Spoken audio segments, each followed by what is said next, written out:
دوستوں آپ نے دیکھا ہوگا کہ بعض دفعہ ایسا ہوتا ہے، بلکہ اکثر ہی ہو جاتا ہے کہ ہم کسی چیز کسی کام کے بارے میں سوچنے لگتے ہیں تو ہماری سوچ کہیں سے کہیں نکل جاتی ہے۔ سوچنا ہم نے کوئی بات شروع کی ہوتی ہے، لیکن کچھ ہی دیر کے بعد ہم کہیں اور ہی پہنچے ہوتے ہیں، کوئی اور ہی بات سوچ رہے ہوتے ہیں۔ مثلاً اگر آپ نے صبح اسکول، کالج یا آفس جانا ہے، کوئی ایگزام یا ضروری میٹنگ ہے اور رات کو مسلسل بارش ہو رہی ہے، اب آپ فکر مند ہیں کہ صبح جاؤں گا کیسے، سڑکوں پر کہیں پانی نہ کھڑا ہو گیا ہو، پانی کھڑا ہو گیا تو کیا کروں گا، پھر تو بڑا مسئلہ ہو جائے گا۔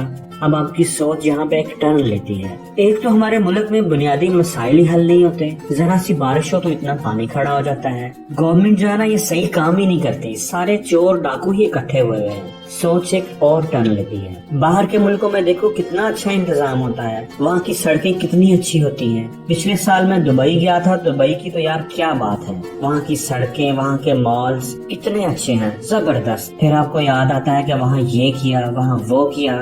اب آپ یہ دیکھیے کہ سوچ شروع کہاں سے ہوئی تھی، بارش سے، اور پہنچ کہاں گئی، دبئی۔ ہمارا دماغ ایسے ہی کام کرتا ہے، یہ ہر وقت مصروف رہنا چاہتا ہے اور رہتا بھی ہے، کچھ نہ کچھ سوچتا ہی رہتا ہے۔ تو آج ہم بات کریں گے کہ اپنے دماغ کو کنٹرول کیسے کر سکتے ہیں۔ لیکن ایک بات آپ سمجھ لیں کہ دماغ کو کنٹرول کرنا مطلب سوچ کو کنٹرول کرنا، کیونکہ دماغ کا کام ہی یہی ہے، سوچنا، اور سوچ کو کنٹرول کرنا بہت ہی آسان ہے، یقین مانیں آپ کی سوچ سے بھی زیادہ آسان ہے۔ سوچ کو کنٹرول کرنے کے لیے آپ نے صرف ایک کام کرنا ہے، صرف ایک، اور وہ یہ کہ آپ نے اپنے دماغ، اپنی سوچ کے بارے میں کانشیس ہو جانا ہے۔ وہ جیسے لکھا ہوتا ہے نا کہ خبردار کیمرے کی آنکھ آپ کو دیکھ رہی ہے، ایسا ہی ایک کیمرہ آپ نے اپنے دماغ کے اوپر بھی لگانا ہے، اور اس کیمرے میں دیکھتے رہنا ہے کہ ہمارا دماغ سوچ کیا رہا ہے۔ اچھا میں آپ کو ایک مثال دیتا ہوں، جب ہم نماز پڑھ رہے ہوتے ہیں تو ہمارے دماغ کا فوکس، ہمارا دھیان صرف نماز کی طرف، اپنے رب کی طرف ہونا چاہیے۔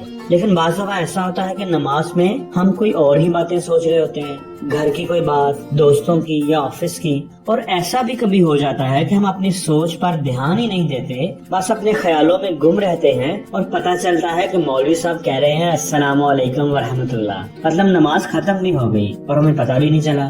اب پریزنٹ ٹائم میں یعنی موجودہ وقت میں پڑھ تو ہم نماز رہے تھے، لیکن ہمارا دماغ رات کو ہونے والے میچ کے بارے میں سوچ رہا تھا۔ تو دماغ کو کنٹرول کرنے کا مطلب ہے کہ جو کام آپ کر رہے ہیں ہمارے دماغ کا فوکس بھی اسی پر ہو، جس چیز کے بارے میں ہم سوچنا چاہیں دماغ وہی بات سوچے، یہ ہے مطلب دماغ کو کنٹرول کرنے کا۔ اب آپ نے کرنا یہ ہے کہ جو کیمرہ دماغ کے اوپر لگایا تھا، اپنے دماغ کو اپنی سوچ کو آبزرو کرنے کے لیے، دماغ کے اندر جھانکنے کے لیے اس میں دیکھتے رہنا ہے کہ دماغ کیا سوچ رہا ہے، پریزنٹ ٹائم میں جو کام ہم کر رہے ہیں کیا اسی پر فوکس کر رہا ہے یا کہیں اور ہی پہنچا ہوا ہے۔ اگر نماز پڑھ رہا ہوں تو کیا دھیان نماز کی طرف ہے یا کوئی اور ہی سوچ دماغ میں آئی ہوئی ہے۔ بات سمجھ آ گئی؟ اگر کوئی اور سوچ دماغ میں آئی ہوئی ہے تو اس کو امیڈیٹلی بولنا ہے اسٹاپ، اور فوکس کو، دھیان کو دوبارہ نماز کی طرف لانا ہے۔ یاد رکھیں آپ اپنی سوچ پر نظر رکھ کر ہی اپنی سوچ کو، اپنے دماغ کو کنٹرول کر سکتے ہیں۔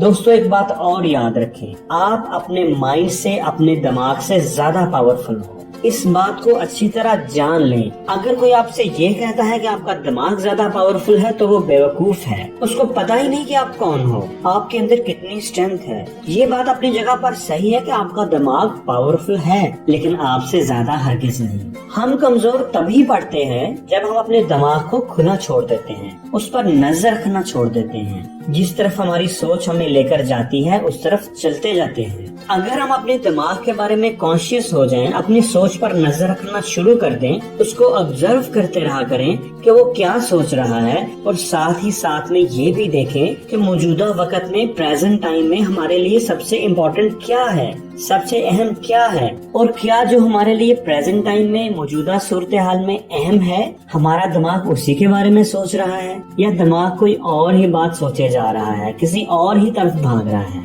اور اگر وہ کوئی اور ہی سوچوں میں گم ہے تو اس کو فوراً بولیں اسٹاپ، واپس آ جاؤ بھائی، اس بات پر دھیان دو جو ہمارے لیے اہم ہے۔ اسی طریقے سے، اسی ٹریننگ سے آپ اپنے دماغ کو کنٹرول کر پائیں گے، اس پاورفل ویپن کا صحیح استعمال کر پائیں گے۔